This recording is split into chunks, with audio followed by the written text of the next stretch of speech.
Olá, amigos da Avante, tudo bem? Hoje é sexta-feira e nós aqui da Avante RH pensamos em fazer um vídeo diferente. Um vídeo sem slides, sem aquela estrutura professoral de uma videoaula, sem edições. Um vídeo para trazer reflexões ou, se você preferir, casos de RH. Histórias que já me aconteceram nesses quase 24 anos de carreira, ou então histórias que alunos me contaram nesses mais de 15 anos lecionando na área de RH, histórias que eu pude aprender de repente em processos trabalhistas, enfim, histórias que possam nos ajudar a entender um pouquinho sobre os diversos subsistemas da área ou ainda da área de gestão de pessoas, da área de liderança.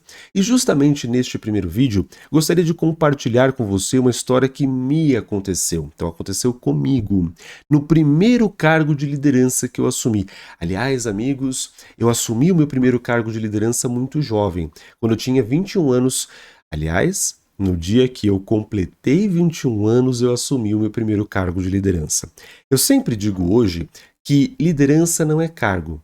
Liderança é um conjunto de competências que vão fazer aquela pessoa ser percebida como líder, que vão fazer com que ela consiga influenciar, que ela consiga conduzir, que ela consiga persuadir outras pessoas em busca de alguma coisa. Muito bem. No entanto, quando eu assumi o meu primeiro cargo de liderança, eu não tinha nada disso. Eu não tinha nenhuma daquelas competências necessárias para um líder. Eu não era um bom comunicador, eu não era uma pessoa que dava feedback, eu não era uma pessoa que delegava, eu não era nada, absolutamente nada que pudesse lembrar um líder. Rafael, por que você foi colocado num cargo de liderança? Porque, amigos, tecnicamente eu me destacava. Tecnicamente e modestamente falando, eu era bom. Eu entendia daquilo que eu fazia.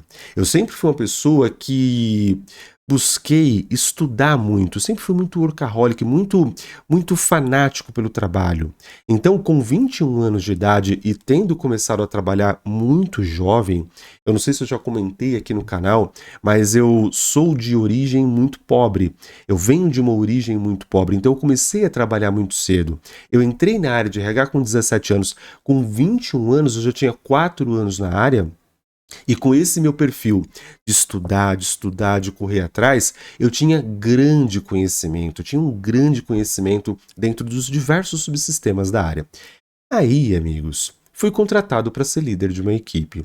Era o mais jovem da equipe, era um dos mais jovens da empresa e não entendia absolutamente nada do que era ser líder. E olha que interessante, quando alguém das outras áreas perguntava para alguém do RH, como é que é trabalhar com o Rafael, um líder tão novinho? A pessoa respondia assim, poxa, é tranquilo, porque eu não faço quase nada, ele faz tudo. Amigos, eu tinha um grande defeito como líder. Eu não sabia delegar. Olha que interessante, eu não sabia delegar. Então, eu não tinha paciência de ensinar.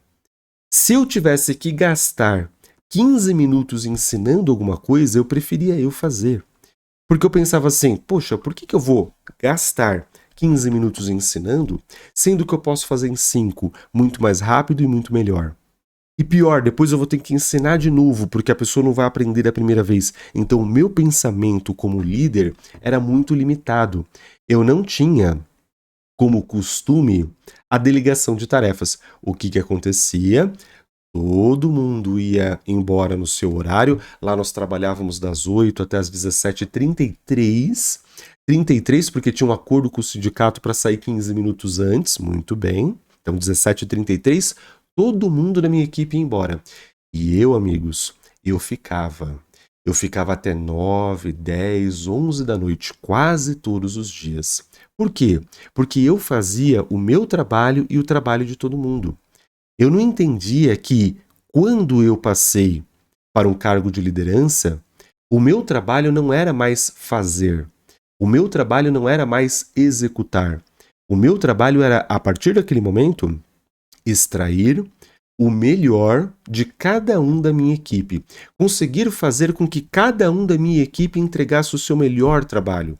E para isso eu tinha que trabalhar na motivação dessas pessoas, Para isso eu tinha que trabalhar na aquisição de competências por essas pessoas. Eu tinha que treinar essas pessoas, corrigir rotas, portanto, dar feedback, trabalhar minha comunicação para que eles pudessem entender aquilo que eu estava querendo, aquilo que eu estava pensando, aquela minha visão para a área. Mas, amigos, eu não tinha a menor ideia em relação a isso.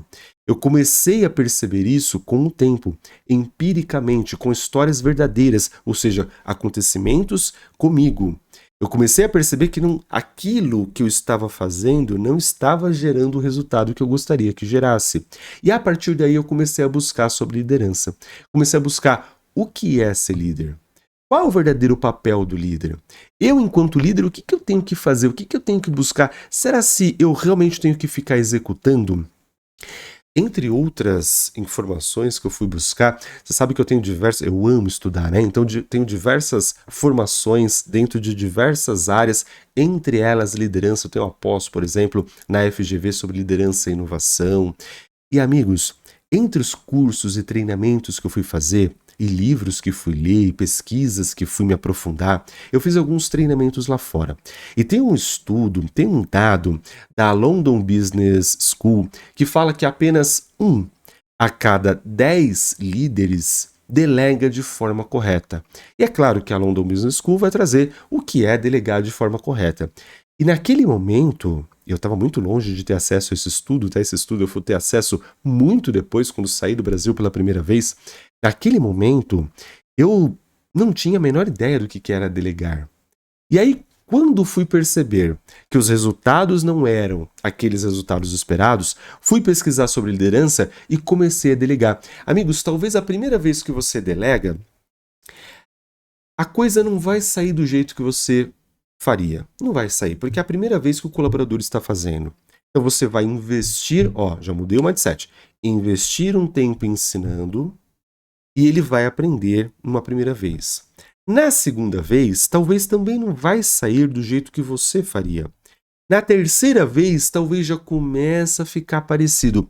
Lá pela quinta, sexta, dependendo da complexidade da tarefa e da maturidade, claro, do colaborador que estamos falando, que está recebendo essa tarefa, pela quinta, sexta, sétima, sei lá, 10ª vez, talvez a tarefa comece a sair melhor do que se você tivesse feito. Porque o colaborador ele vai se dedicar para aquela tarefa. E nós, enquanto líderes, se temos aquela cabeça executora, nós temos um monte de coisas para fazer, inclusive aquela tarefa. Então, a minha reflexão deste primeiro vídeo sobre casos de RH é o quanto nós estamos delegando no dia a dia. Eu sei que parece uma coisa batida, né? Poxa, o líder tem que delegar, mas não é. Eu vejo muito na prática que as pessoas ainda não delegam. Muitos líderes ainda preferem fazer do que delegar. Ainda mais se possuem um perfil mais cedo, diz que mais conforme, que prefere de repente ali ter aquela exatidão, aquela minuciosidade, aquele nível de detalhes, aquele padrão muito alto estabelecido. Então, de repente, ele não quer delegar, porque ele tem medo de que a tarefa não saia na mesma perfeição que sairia se ele fizesse. Repito, delegue. Tenha paciência para ensinar. Invista tempo na aquisição de competências pelos seus liderados. Ao invés de executar, invista seu tempo nesse tipo de tarefa. Ou seja, a tarefa de delegar e ensinar as pessoas.